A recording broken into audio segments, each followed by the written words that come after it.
Olha só, vou começar aqui nos ácidos carboxílicos. Aula 12, tá? Apostila SAS aí. Caderno 4. Na aula passada a gente viu cetonas, a gente viu os ésteres, o éter, né? Aliás, ésteres a gente vai ver hoje. A gente teve a oportunidade de ver os álcoois. Agora a gente vai ver o derivado aqui de álcool com cetona. A partir dos ácidos que nós chamamos de ácidos carboxílicos, e nós vamos ter aqui esse radical carboxila, que ele tanto pode ser representado por C-O-H, na forma que está aqui. Então, aqui eu tenho, na verdade, como se fosse a fusão, mas é um único radical nesse caso, né? No radical cetona, que é C-O, e a hidroxila aqui, ó, que é um álcool. Então, quando os dois aparecem no mesmo carbono, C-O-H, eu tenho um grupo que a gente chama de carboxila, né? Você pode também representar dessa forma, C-O-O-H, que é a mesma coisa, tá? Então, é tranquilo isso aqui, é fácil você identificar um composto orgânico que tem, então, essa condição. Então, é bem fácil, bem simples e bem objetivo. Então, aqui, por exemplo, ó, quando eu tenho um único carbono, a gente vai ver que esses compostos, a gente vai usar a nomenclatura do hidrocarboneto. Por exemplo, se fosse CH4 aqui, nós teríamos o metano, né, um carbono. Mas como eu tenho um carbono ligado já a esse radical, que representa esse um carbono, a gente vai ter aqui o ácido metan, aí termina em oico, quando é ácido orgânico, tá? Aí você não tem, no ácido orgânico, você não tem aquela regra que nós temos lá no ácido inorgânico, aquela do teimoso mosquito, no bico do pato, com ácido cianídrico não mimeto. Aquela regra lá, ela é específica para ácido inorgânico. Ácido orgânico, você tem um único aqui, metanóico. Aqui eu tenho dois carbonos, ET, né? Que eu tenho dupla OH, radical carboxila, então eu tenho ET, ácido etanóico. Aí só termina em oico na nomenclatura oficial, segundo a União Internacional de Química Prática e Aplicada, tá? E aqui, Zé? Bom, aqui eu tenho um radical, né? Benzil, e tem um ácido aqui, Zé. Ah, então tem um ácido aqui ligado a um radical, né? Sim, então eu posso ter também esse ácido incorporando aqui uma cadeia fechada, tá? Eu tenho aqui um benzoato, por exemplo, ácido benzoico, uma situação aqui, tá? Aí aqui mesma coisa. Só que a diferença aqui é que eu tenho dois radicais carboxilo, tá vendo? Tem um radical aqui e outro radical. Mas ao todo eu tenho 3 átomos de carbono. Se eu tenho 3 carbono, eu tenho prop. É derivado de um alcano a um propano. Então você tem aqui derivado de um hidrocarboneto, propano, né? Aí você tem, então, final oico. Então eu tenho propan. Aí quantos radicais carboxilos eu tenho nesse caso? Tem 2 radicais carboxilos. Então, você vai ficar propanodioico. Eu tenho 2, tá? Tem um carboxilo aqui e outro carboxilo aqui. Então, eu tenho propanodioico, ácido propanodioico. Bem simples, bem objetivo e bem simplesinho. Então, é assim, ó, muito fácil. Na regra da IUPAC, você vai colocar o nome do ácido. Primeiro, você vai colocar ácido, né? O prefixo, que refere-se a quantos carbonos. O infixo, que refere-se ao hidrocarboneto que ele representa. Então, se você tem hidrocarboneto, alcano é an, alceno é en, alcino é in, né? E alcadieno é de en, tá? E o fim dele, sufixo oico. Então, tranquilo. Aí você tem aqui, por exemplo, né, o ácido metanóico, que a gente viu ali em cima, tá?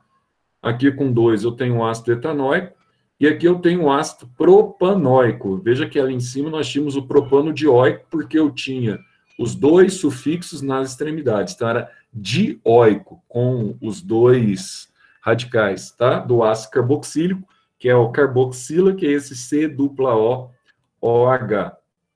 E aqui, o que nós temos lá em cima também, é o famoso ácido ligado, então, ao benzil.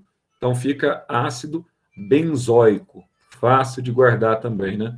Veja você que aqui eu tenho 2 carbonos, então eu tenho o ET, né? A gente vai usar aqui a nomenclatura derivada do etano. Então aqui eu vou ter o ácido, ó, etano dioico. óico. Ah, então você tem um ácido etanodioico. Sim, tem um ácido etanodioico. Zé, aí aqui que eu tenho uma cadeia ramificada, ó. Como é que eu vou estabelecer a nomenclatura quando a gente tem uma cadeia ramificada? Muito fácil. Primeiro, eu vou estabelecer aqui o carbono que está com a função orgânica. Então, qual é o carbono que está com o radical carboxilo aqui, ó? O carbono que está com a função orgânica, é esse carbono. Então, eu vou começar a numerar a partir desse carbono. Ah, e se eu tivesse aqui nessa cadeia, se eu tivesse dupla ligação, ou seja, ou tripla, se eu tivesse algum tipo de insaturação, então eu iria começar primeiro pelo composto que contém, tá, o radical orgânico e depois a proximidade da dupla ligação. Se eu não tivesse o radical orgânico aqui, carboxila, mas eu tivesse, por exemplo, um malceno, eu começaria do composto que está mais próximo da dupla ligação entre os átomos de carbono.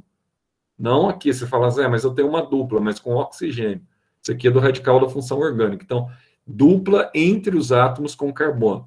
Então, você começa colocando o número 1 aqui, por causa da função orgânica. Aí, tanto faz você pegar essa cadeia aqui em forma de L, ou você pegar essa cadeia aqui, nesse sentido, que vai dar a mesma coisa. No carbono 3, eu tenho aqui, então, o radical metil. Então, olha só, olhando para essa cadeia total, o que eu estou tendo aqui, ó? No carbono 2 eu tenho radical metil, no carbono 3 eu tenho outro radical metil. Então aqui eu tenho 2 dimetil, né? 2,3 dimetil. A cadeia principal tem 4 carbonos. Então como é que eu estabeleço a nomenclatura desse ácido? Eu vou colocar aqui então ácido 2,3 dimetil, tá? Butano, né? Óico, butanóico, tá? Então carbono principal. E eu indicando aqui onde ficam os radicais ligados à cadeia principal, tá? Bem simples, bem direto e bem objetivo. Bom, então, além da nomenclatura oficial, que nós temos segundo a regra da IUPAC, eu vou ter também a famosa nomenclatura usual, tá? Como é que nós vamos ter essa nomenclatura usual aqui? Como é que nós podemos estabelecer essa nomenclatura usual? Bom, aqui eu tenho um ácido que é encontrado, que é liberado pela formiga, né? Que é o famoso ácido fórmico. Veja você que muitas vezes a nomenclatura usual não tem nada a ver com a nomenclatura oficial. Por quê? Isso aqui é a nomenclatura usada, tá? Pelo povo, pelo leigo. Então, aqui, ó, o ácido fórmico é a mesma coisa que na nomenclatura oficial o ácido metanóico. Então, você pode usar aqui como formol, ácido fórmico, que é utilizado também, tá? Como conservante. E aqui você tem ó, o formaldeído, que aí você já tem um formol ligado a um aldeído, né? Você tem aqui, ele te dá aquela sensação de ardência, né? Quando você é picado por uma abelha, por um marimbondo, ou até mesmo uma formiga. Esse ácido aqui, ó, que é o ácido etanóico, que ele é uma das referências no processo de respiração celular, esse ácido aqui, ó, é o famoso vinagre de cozinha, também conhecido como ácido acético.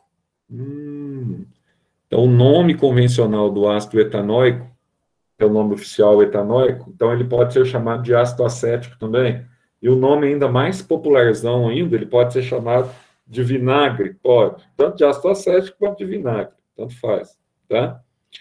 Aqui eu tenho 4 carbonos, 4 é but, né? Então aqui eu tenho o ácido butanóico, se fosse pela nomenclatura oficial, tá? Mas aí, olha só, ele também recebe o nome de butírico. Às vezes você acha mais ainda essa nomenclatura de ácido butírico do que do butanóico. Isso aqui é muito encontrado em gordura saturada animal, tá? Principalmente na manteiga aí que você coloca no pão. Então, derivado aí da nata do leite, tá? Você tem, então, o ácido butírico em alta concentração. E essa gordura, como você bem sabe, gordura saturada de origem animal, ela não é muito legal para a saúde, principalmente se tratando aí de obstrução, tá? De artérias. Esse aqui, Zé, esse aqui é legal, hein? Esse é grandão, pô. Aqui eu peguei aqui, ó, o radical carboxila, né? Aí você conta quantos carbonos eu tenho aqui, a cadeia aqui é é uma única cadeia principal, eu não tenho ramificação, né?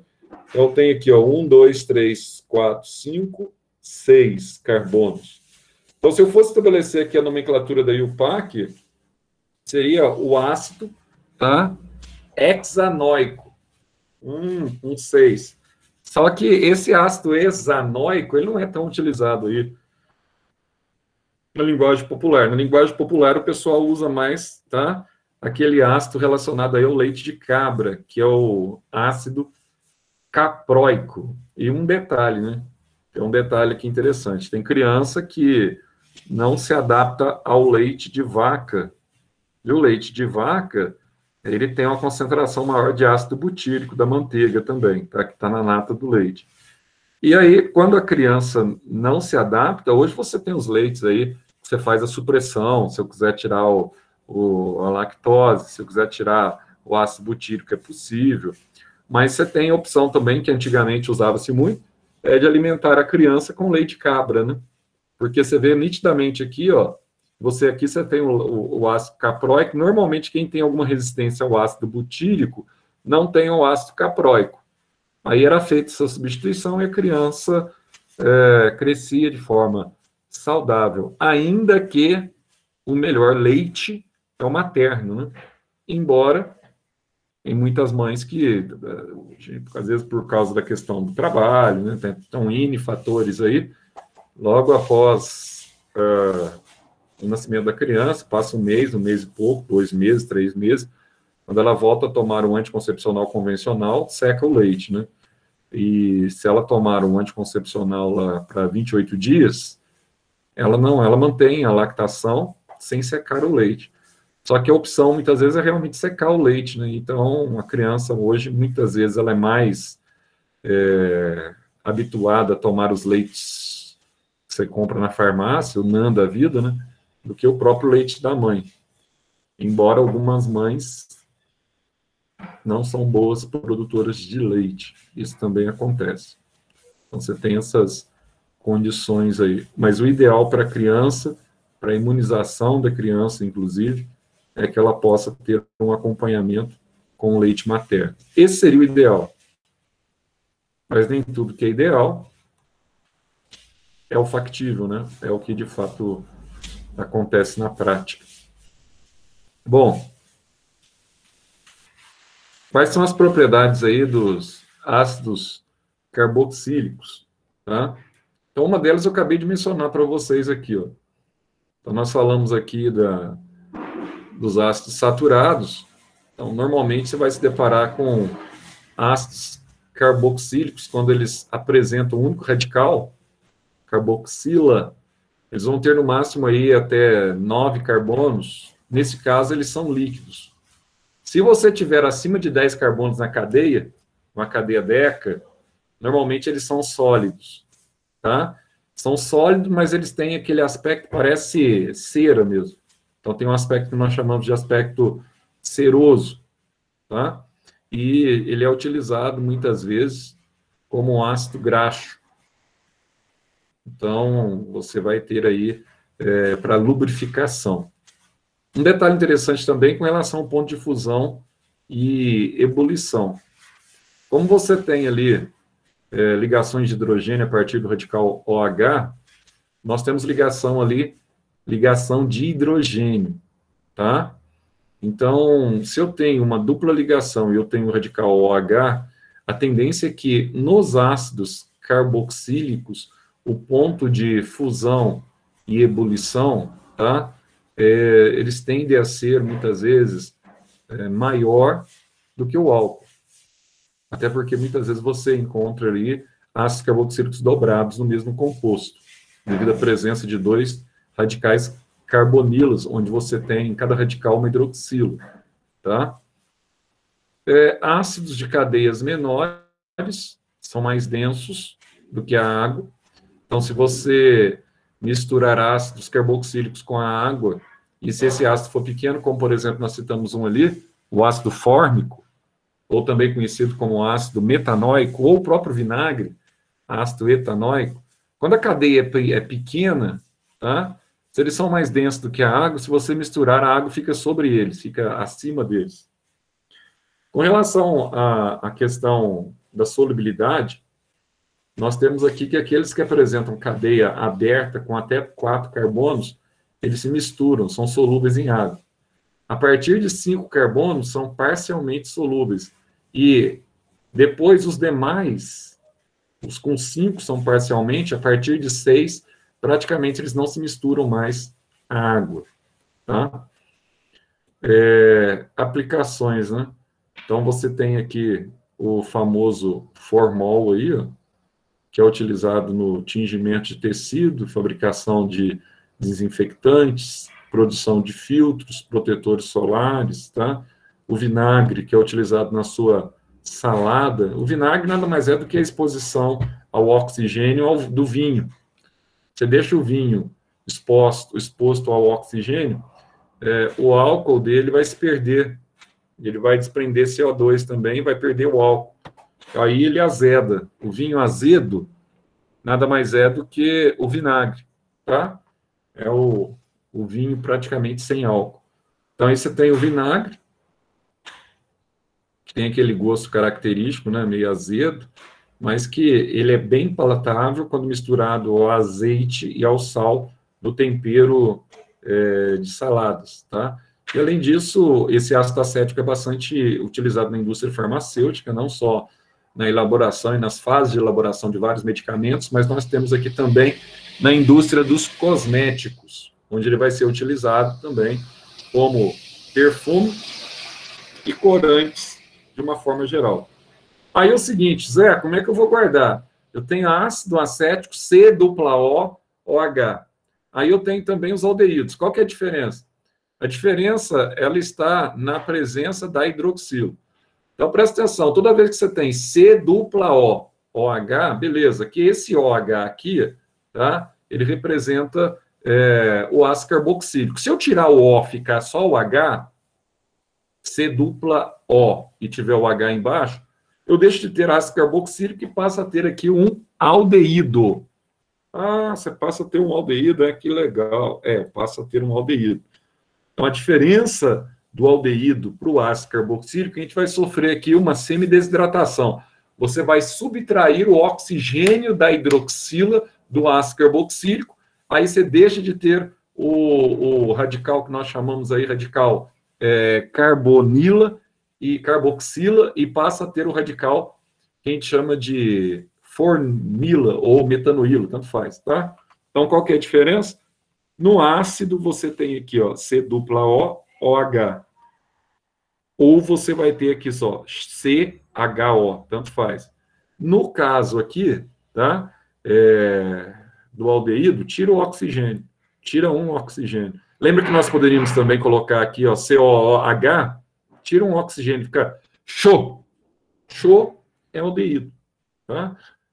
E aldeídos, Aí, em termos de nomenclatura, ele é derivado totalmente do ácido carboxílico. A diferença é que na nomenclatura oficial, quando a gente trabalha com aldeído, ele vai terminar em al, tá? Sempre termina em al. E o ácido termina em oico. Então, peraí. Aqui eu teria, então, metanal. Aqui eu teria um etanal. Eu teria um benzanal. E aqui eu teria 3, né, Zé? Então, eu teria um propandial, né, porque tem 2, né? 2 radicais aqui, ó. Propandial, sim. Então, é muito simples, tá? Então, você vai pegar o prefixo, você vai pegar o infixo, a parte do meio, que refere-se ao hidrocarboneto, e o término vai terminar em ao, tá? Ao, em homenagem ao professor Cobrinha. Então, olha só. Vou pegar os nomes deles aqui, ó. Isso é muito fácil. E você fala assim, mas Zé, em vestibular, então, a gente está fazendo exercício. Quais são os mais prováveis de cair, assim? Bom, pode cair todos, né? Mas os que mais caem, nesse que nós estamos estudando, ó, cetona cai, éter cai, que nós vimos na aula passada, álcool cai, ácido carboxílico cai, aldeído cai. E um que a gente vai ver nessa aula que é o éster, tá? A gente vai substituir o H no próximo, no éster aqui, ó, para um radical normal. Em vez de você ter um ligante de hidrogênio aqui agora, você vai ter o C dupla O, aqui você vai ter, por exemplo, um metil, vai ter um etil, aí nós vamos ter o que nós chamamos de éster, tá? Mas antes disso, olha só, então, aqui eu tenho o metanal, aqui nós vimos, ó, eu tenho o etanal, aqui como eu tenho uma dupla ligação, lembre-se que eu tenho, então, aqui um composto derivado de um hidrocarboneto alceno, então é EN, né? Eu tenho 3 carbonos, fica propenal, tá? Zé, aqui mesma coisa que nós vimos no ácido carboxílico. O que eu tenho aqui, ó? Eu tenho os carbonos aqui que foram enumerados em função da presença do radical aqui, ó, metanoíla, tá? Então, eu tenho o carbono 1, 2 e 3. No carbono 3, eu tenho esse radical aqui conhecido como metil. Então, como é que eu vou estabelecer essa nomenclatura? 3-metil, but, porque tem 4 carbonos, butanal, tá? Então, 3-metil butanal. Aquilo que a gente já falou, ó, etano, tem o di aqui 2, etano dial. Aqui eu tenho 2 também, ó, radicais, então fica di no fim, né, dial. Então você vai ter propano dial. Então a nomenclatura da IUPAC é muito fácil. E a nomenclatura agora usual, ela é derivada da nomenclatura dos ácidos carboxílicos, tá? Então, se no ácido, por exemplo, você vai pegar lá, ó, se no ácido carboxílico você tinha aqui o ácido fórmico, então aqui nós vamos chamar, então, de aldeído fórmico, só isso. Em vez de você colocar o ácido, você coloca aldeído na frente, só isso, tá? Ou eu posso fundir, né? Posso chamá-lo de formaldeído, que é a mesma coisa. Aqui no segundo, se eu tenho, na nomenclatura, é ácido acético, vou colocar aldeído acético, tá? Ou acetaldeído. É mais fácil ainda, né, quando a gente fala acetaldeído, que você vai encontrar mais nos livros, tá? E aqui, mesma coisa, meu terceiro exemplo aqui, ó. Se no ácido eu tinha aqui ácido propiônico, aqui eu vou só colocar aldeído propiônico ou propanoaldeído, tanto faz. Zé, quais são as características que eu vou ter aqui em relação, tá? Ao ponto de fusão e ebulição, fase de agregação, densidade e solubilidade. Bom, as características são bem simples. Como eu tenho aqui um composto que agora eu perdi o oxigênio, eu não tenho mais aqui a hidroxila, portanto, eu não tenho mais ligações de hidrogênio. Se eu não tenho ligações de hidrogênio, essas ligações são menos intensas, essas forças intermoleculares, tá? Então, um detalhe. Mas, mesmo assim, você tem aqui diferenças de eletronegatividade entre carbono e oxigênio. Então, o que acontece? Os elétrons, eles tendem a polarizar para o lado do oxigênio. Portanto, nós temos aqui compostos polares, tá? Então, se eles são polares, qualquer hidrocarboneto que eu comparar com aldeído, ele vai ter, tá? Uma força menor, porque eles são apolares. Todos os hidrocarbonetos, eles são apolares, né? O vetor resultante das ligações intramoleculares covalentes são igual a zero, enquanto que aqui são diferentes de zero, porque quando eu pego carbono e oxigênio, a tendência é os elétrons serem puxados pelo oxigênio aqui, devido à diferença de eletronegatividade de ambos. Então, polarizam para o oxigênio. Portanto, aqui eu tenho um composto polar, tá? Então, o composto polar, ele sempre apresenta temperatura de fusão e ebulição maior do que qualquer composto apolar que eu for comparar, principalmente os hidrocarbonetos, alcano-alcenos, alcinos e alcadienos, tá? E aqui ele te fala também sobre um detalhe, que você não tem que, como é que fala, memorizar isso, tem que ter só uma pequena percepção. Então, nos aldeídos pequenos, quando você tem 1 a 2 carbonos na molécula, normalmente eles são gases, tá? Acima de 3 carbonos, eles são líquidos, tá? E quando eles têm aqui uma massa molecular, ou seja, você tem um composto muito grande, e quando você vai calcular aquela massa molecular lá em gramas por mol, quando essa massa molecular ela é grande, a tendência é eles serem sólidos, tá? Esse pequeno detalhe. Então, os aldeídos menores e mais simples são menos densos do que a água, então são como os hidrocarbonetos, eles ficam sobre a água, tá? A água apresenta maior densidade do que eles. Com relação à questão da solubilidade, Os menores e mais simples são solúveis em água, visto que estabelece com essa substância ligações de hidrogênio, tá? Porque aí você tem o hidrogênio do aldeído e você tem o oxigênio da água. Aí você tem também aqui, quanto maior o tamanho da cadeia carbônica, mais menor vai ser a solubilidade, tá? Até eles se tornarem totalmente insolúveis em meio aquoso. Então, grandes moléculas não se dissolvem em água, beleza? Aí você vai ter aqui, ó, as aplicações. Os aldeídos são utilizados como desinfetante na conservação de peças anatômicas. Isso aqui você vai, quem for fazer medicina aí, futuramente, vai lá conhecer o centro anatômico da Unifenas.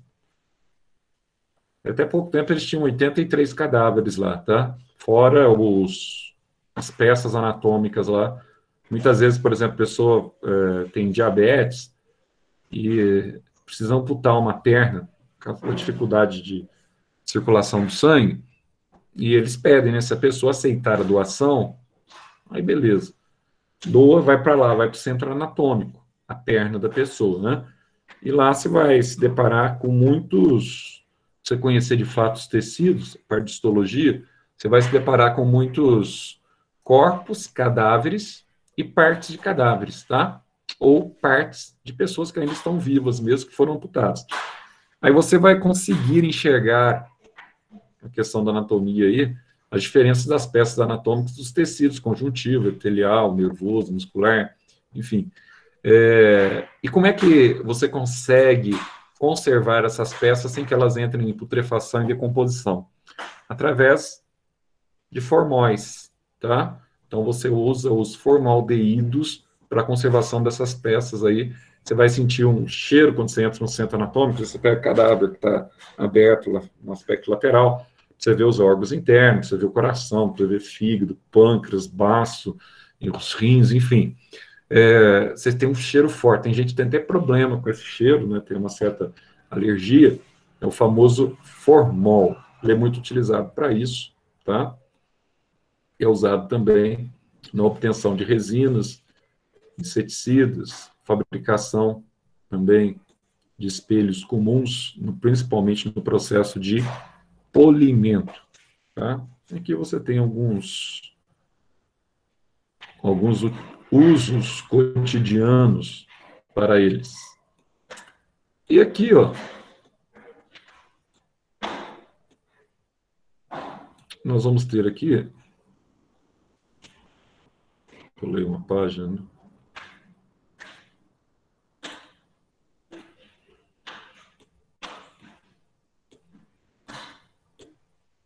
Pulei não, tá certo.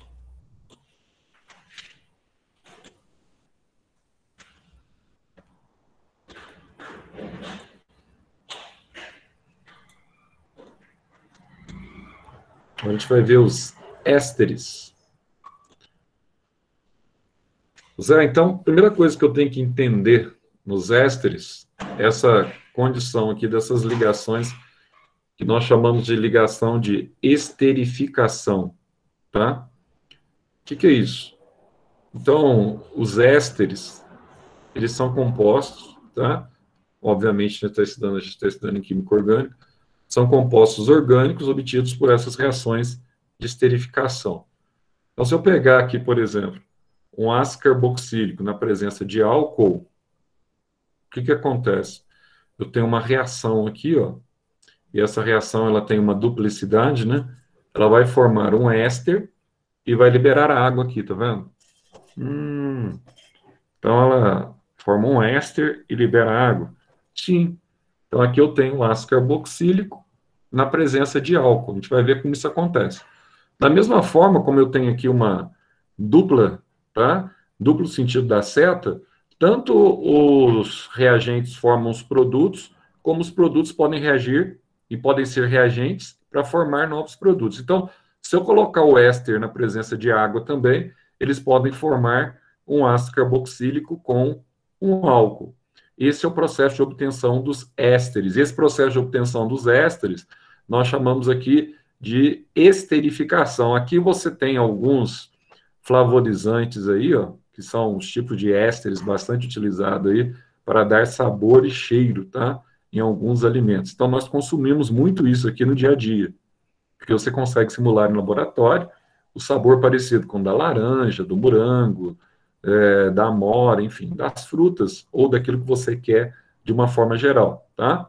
Então, vamos dar uma olhadinha aqui nessa equação de esterificação. Olha só. Aqui eu tenho um ácido carboxílico, tá vendo? E aqui eu tenho um álcool. Como é que eu vou obter aqui um éster? É só você subtrair aqui a água, retirar a água.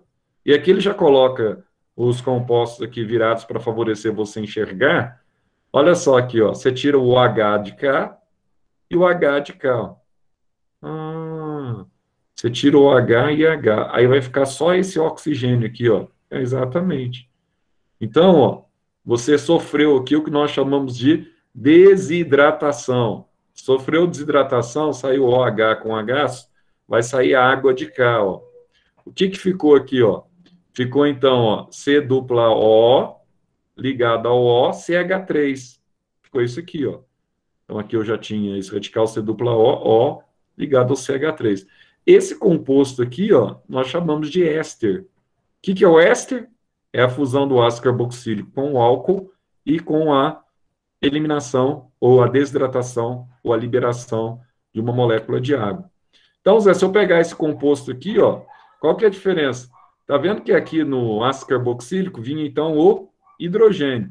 Eu estou retirando o hidrogênio daqui e colocando o que aqui ligado ao oxigênio? Um radical orgânico, um radical alquila, tá?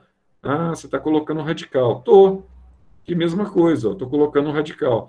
Toda vez que isso acontece, você pega o C dupla O lá, OH, que é o ácido carboxílico. Se você tira o oxigênio, vira aldeído. Se você tira o hidrogênio e deixa só o oxigênio e liga ao oxigênio um radical, ele se torna um éster. Ah, então vou ver metanoato de metila, etanoato de metila, agora eu vou. Olha só que fácil que é, ó. Como é que eu vou estabelecer aqui a nomenclatura oficial dele segundo a IUPAC? Muito fácil. Então, dá uma olhadinha aqui, ó. Aqui eu tenho, então, ó, Zé, eu tenho o radical éster aqui. Então, a gente vai chamar, então, de metanoato, tá?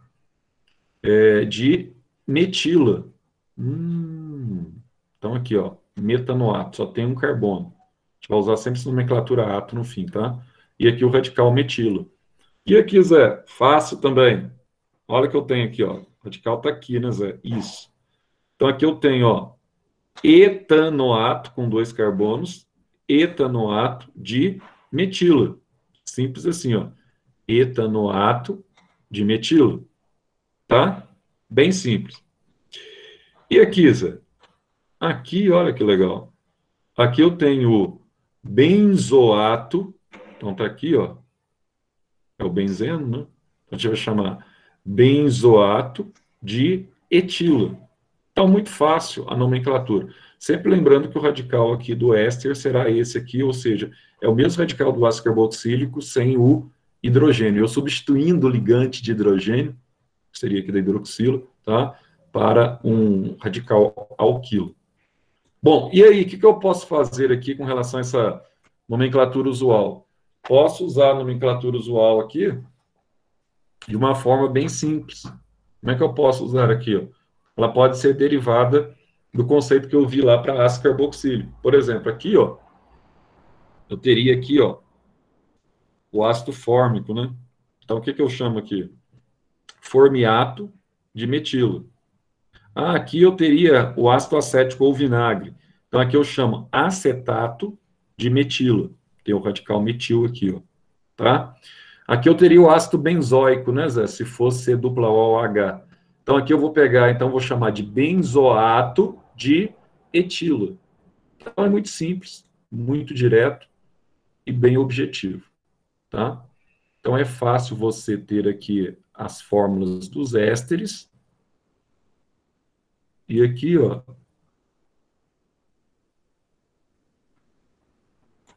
você vai ter algumas características deles,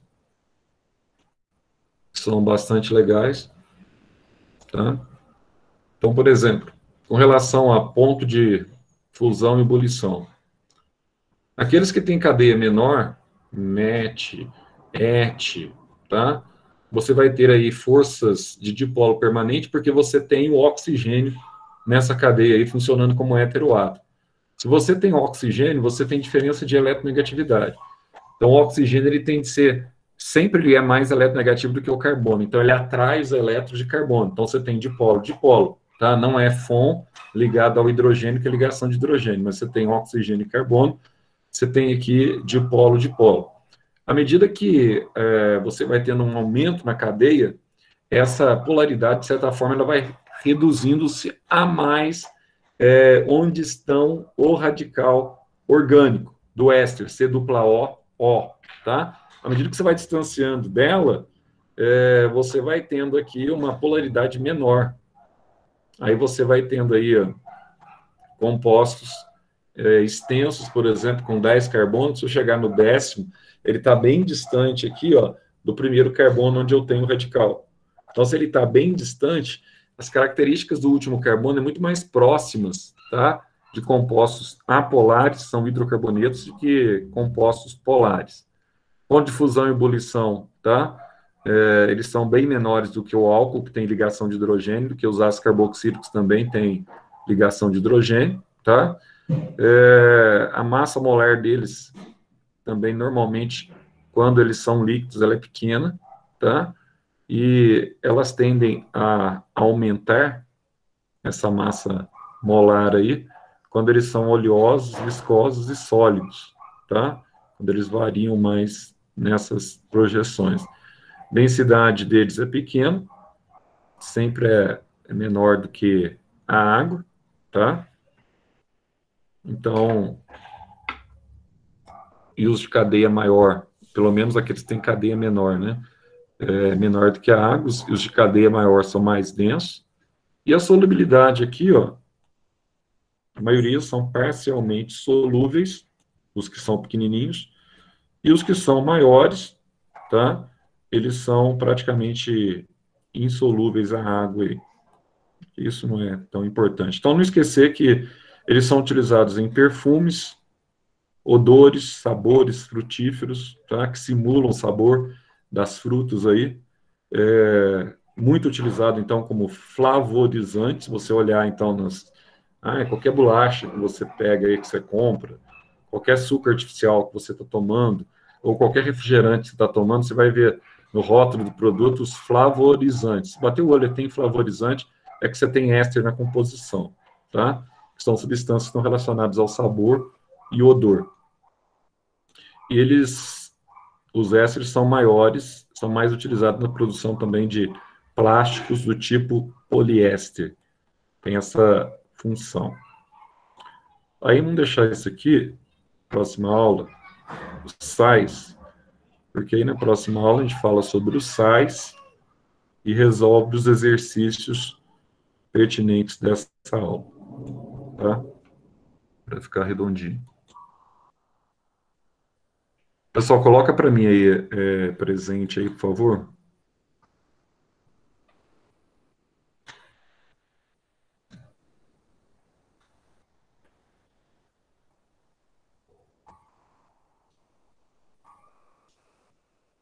Beleza. Então, beleza, pessoal. Até segunda. Segunda a gente está de volta com vocês aí de manhã, tá? No segunda eu vou dar uma aula também presencial de química para vocês. A gente faz um resumo, igual eu fiz aquela vez lá. Até mais, então. Tchau, tchau. Tchau, Zé. Obrigada. Tchau, Zé. Obrigada. Tchau. Isso, tchau.